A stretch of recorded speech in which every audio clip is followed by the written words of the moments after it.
இலங்கையினுடைய அரசியல் வரலாற்றுல பலதரப்பட்ட குற்றச்சாட்டுக்கள் ஒவ்வொருத்தர் மேல ஒவ்வொரு காலப்பகுதியில வைக்கப்படும். அது எந்த அளவுக்கு உண்மை, எப்படி அது நிரூபிக்கப்படுது, எப்படி அவங்களுக்கு தண்டனை வழங்கப்படுது அப்படின்றது தான் பெரிய ஒரு சந்தேகமும் கேள்வியாகவும் இருக்கும். குற்றம் யார் மேலேயும் சுமத்தப்படும் அரசியல் களங்கள்ல. இது பழமையாக இருந்து வர ஒரு நடைமுறை இலங்கை அரசியல்ல. ஆனா இன்றைய நாள்ல மிக மிக முக்கியமான ஒரு நாள் இலங்கை அரசியல் வரலாற்றுல அல்லது அரசியல்வாதிகளுக்கு வழங்கப்பட்ட ஒரு தீர்ப்பு தொடர்பாக இன்றைய நாள்ல பரவலா பேசப்படுது. எல்லாருடைய கவனத்தையும் ஈர்த்திருக்கிற ஒரு விஷயமாக மாறி இருக்கிறது.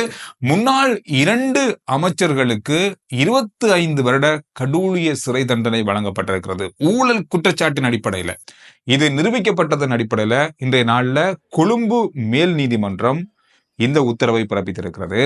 இந்த தண்டனையானது இது எப்படி பார்க்கப்படுதுன்னு சொன்னா, அரசியல் தாண்டி இது என்னதான் குற்றம் இழைத்தாலும் தண்டனை தான். யாரா இருந்தாலும், அரசியல்வாதிகளா இருந்தா என்ன, பொதுமக்களா இருந்தா என்ன, ஜனாதிபதியா இருந்தா என்ன, பிரதமரா இருந்தா என்ன, யாரா இருந்தாலும் குற்றம் இழைக்கப்பட்டால், அது அரசியல் இருந்து செஞ்சான நோமலா செஞ்சான குற்றம் இழைக்கப்பட்டா தண்டனை கண்டிப்பா இருக்கு அப்படின்றதுக்கான மிகப்பெரிய ஒரு உதாரணமான ஒரு தண்டனை, ஒரு தீர்ப்பு இன்றைய நாள்ல வழங்கப்பட்டிருக்கு. முன்னாள் அமைச்சர் மஹிந்தானந்தா அழுத்கமகே, நளின் பெர்னாண்டோ இவங்க 2 பேருக்கும் தான் இந்த தண்டனை இன்றைய நாள்ல வழங்கப்பட்டிருக்கு.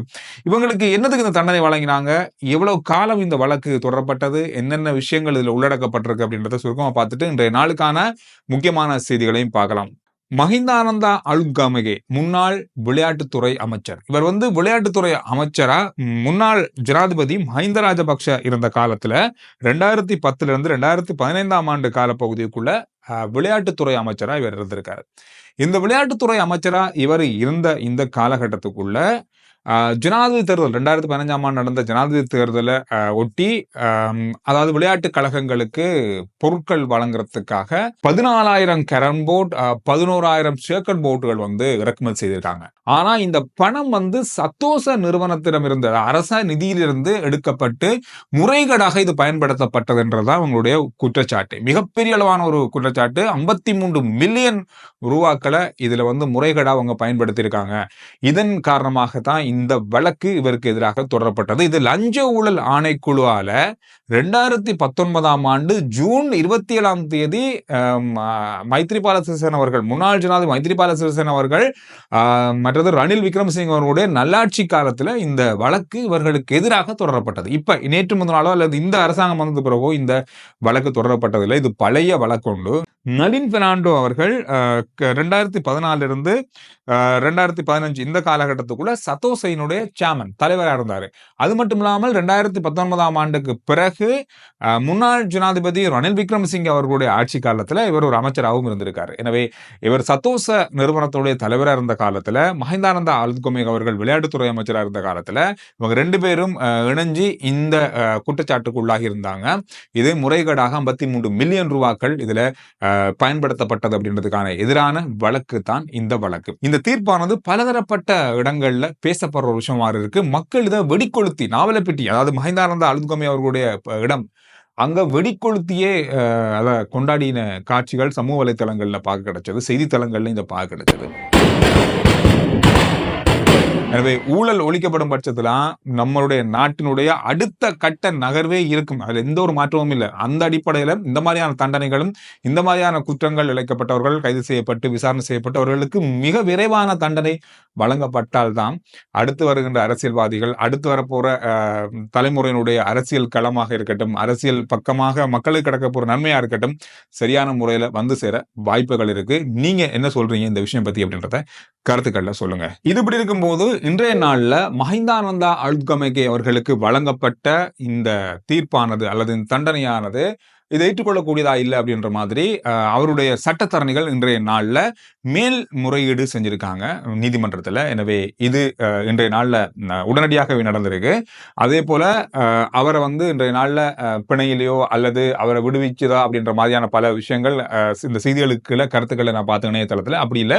இன்றைய நாள்ல அவங்களுக்கு தண்டனை வழங்கப்பட்டிருக்கு. அதனால அவங்க இந்த வழக்கு தொடர்பாக பிணையெல்லாம் இருந்தாங்க. இன்றைய நாள் அவங்க நீதிமன்றத்தில் ஆஜர்படுத்தப்பட்ட போது அவங்களுக்கு அந்த தீர்ப்பு வழங்கப்பட்ட அந்த தீர்ப்பின் அடிப்படையில் அடிப்படையில அன்றைய நாளிலே அது செயல்படுத்தப்படும். இலங்கையை பொறுத்தவரையில எல்லா நாட்டிலையும் அப்படித்தான். அந்த அடிப்படையில அவங்க வந்து இன்றைய நாளில் வெளிக்கட சிறைச்சாலைக்கு அனுப்பி வைக்கப்பட்டிருக்காங்க.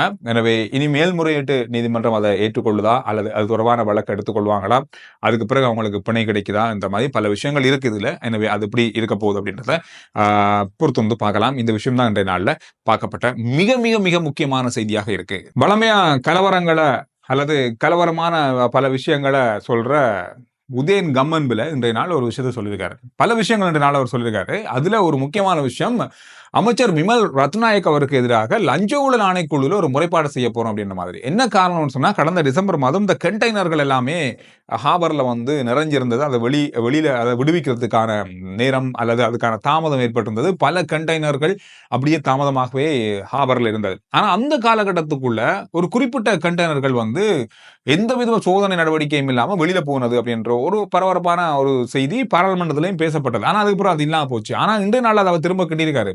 என்ன சொல்லியிருக்கான்னு சொன்னா, விமல் ரத்நாயக் அவர்கள், அமைச்சர் அவர்கள் இதுக்கு சம்பந்தமே இல்லாத ஒரு அமைச்சர். ஆனா அப்படி இருக்கும்போது துறைமுக ஆணைக்குழுவுக்கு துறைமுகத்தை நிர்வகிக்கிற நிர்வாகத்துக்கு அறிவிச்சு இந்த கண்டெய்னர்களை அவர் வெளியில எடுத்திருக்காரு. இதுல என்ன போனது, என்ன இருந்தது அப்படின்றத வெளிப்படுத்தணும். அதன் அடிப்படையில் அவருக்கு எதிராக லஞ்ச ஊழல் ஆணைக்குழுவில் நாங்க முறைப்பாடு செய்ய போறோம். அது மட்டும் இல்லாமல் துறைமுக ஆணையாளருக்கு எதிராகவும் நாங்க வந்து முறைப்பாடு செய்ய போறோம் அப்படின்ற மாதிரி ஒரு விஷயத்த சொல்லியிருக்காரு. அது மட்டும் இல்லாமல் மீடியாவுக்கு எதிரான ஒரு சட்டத்தை அல்லது ஒரு விசாரணை ஆணைக்குழுவை அமைக்க போறாங்க. மீடியாவுக்கு எதிரான அப்படின்னும் போது இப்ப அரசாங்கத்துக்கு எதிரான செய்திகளை சொல்ற மீடியாக்கள் அவங்களுக்கு எதிரான ஒரு ஆணைக்குழுவை அவங்க அமைக்க போறாங்க. அப்படி எப்படி செய்ய முடியும் அப்படின்ற மாதிரி எல்லாம் பல கேள்விகளை கேட்டு இன்னைக்கு ஒரு கலவரத்தை ஏற்படுத்தியிருக்காரு. அது எப்படி இருக்க போகுது அப்படின்னு தெரியல. இதை வந்து நாம கண்ணுங்காணா விடலாம். அவர் ஏதோ சொல்லிட்டு போறாரு, உதயன் கம்மல சொல்றதுல நாம பெருசா எடுத்துக்கொள்ளலாமா அப்படின்ற மாதிரி நிறைய பேர் பேசும். அது நிறைய பேருடைய கருத்தா இருக்கும். ஆனாலும் எல்லா இடங்கள்லயுமே இந்த விஷயம் பேசப்பட்டது. நீங்களும் தெரிஞ்சு கொள்ளுங்க அப்படின்றதுக்காக தான் இந்த விஷயம். இதோட ஒரு மிக முக்கியமான விஷயம், கடந்த நாட்கள்ல பெரிய அளவா நாங்க அவதிப்பட்ட விஷயம் இந்த பாஸ்போர்ட் எடுக்கிற நடைமுறை. இந்த பிப்ரவரி மாதம் வரைக்கும் இந்த பாஸ்போர்ட் எடுக்கிறதுல பெரிய ஒரு அக்கப்போர் இருந்தது. பெரிய ஒரு என்ன சொல்றது, மக்கள் பெரிய அளவா பாதிக்கப்பட்டிருந்தாங்க. ஆனா கடந்த பிப்ரவரி மாதத்திலிருந்து பிப்ரவரி 18ஆம் தேதியில இருந்து 24 மணி நேர சேவை ஒன்று ஆரம்பிக்கப்பட்டது.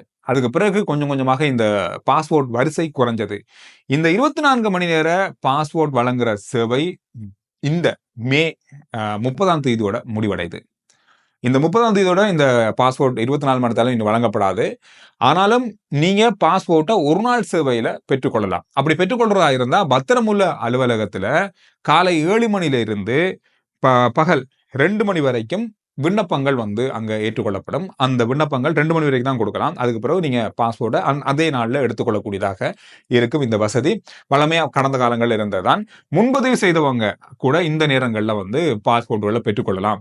அது மட்டும் இல்லாமல் பத்திரமுள்ள அலுவலகத்தில் மட்டும்தான் இந்த விண்ணப்பங்கள் கொடுக்கலாமான்னு பார்த்தா இல்ல, பிராந்திய அலுவலகங்கள் நாட்டில் இருக்கிற அத்தனை பாஸ்போர்ட் பிராந்திய அலுவலகங்களும் காலை 7 மணிலிருந்து மதியம் 12 மணி வரைக்கும் ஒரு நாள் சேவைக்கான விண்ணப்பத்தை விண்ணப்பிச்சுட்டு நீங்க அன்றைய நாள்லையும் பாஸ்போர்ட் எடுத்துக்கொள்ளலாம் அப்படின்ற மாதிரி சொல்லியிருக்காங்க. இது பாஸ்போர்ட் அலுவலக தொடர்பாக அல்லது பாஸ்போர்ட் தொடர்பாக தேடுறவங்களுக்கு அல்லது பாஸ்போர்ட் எடுக்க இருக்கவங்களுக்கான ஒரு செய்தியா இருக்கு. அவங்களுக்கு இந்த விஷயத்தை ஷேர் பண்ணி விடுங்க, அவங்களுக்கு அனுப்பி விடுங்க. உலகம் முழுவதும் கொரோனா பெரிய அளவா இப்ப பேசப்படுது. நம்ம வந்து அதை பத்தி பேசாம இல்லாவட்டியும் கூட நம்ம நாட்டுக்குள்ள அது இன்னும் அடையாளம் காணப்படாவிட்டாலும் கூட இது தொடர்பாக சுகாதார பிரிவு பக்கமா இல்ல சுகாதார அமைச்சு பெரிய கவனம் எடுத்து வராங்க. இந்த அடிப்படையில சுகாதார அமைச்சின் ஊடக செயலாளர் இன்றைய நாள்ல ஒரு விஷயத்தை சொல்லியிருக்காரு.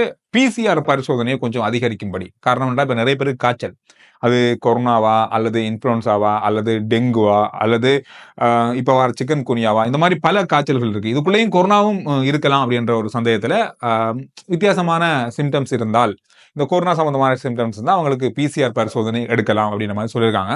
திரும்பவும் ஒரு தடவை போய் PCRல மாட்டுப்படாம கவனமா இருங்க. இது ஒரு விஷயமா ஒரு தகவல் அவங்களோட பகிர்ந்திருக்கேன். எனவே இந்த விஷயங்கள் அன்றைய நாள் அதிகமாக பார்க்கப்பட்ட செய்திகள். RJ Chandru report YouTube channel, Facebook page, WhatsApp channel எல்லாத்தையும் ஃபாலோ பண்ணுங்க. அடுத்த வீடியோல நான் உங்களை சந்திக்கிறேன்.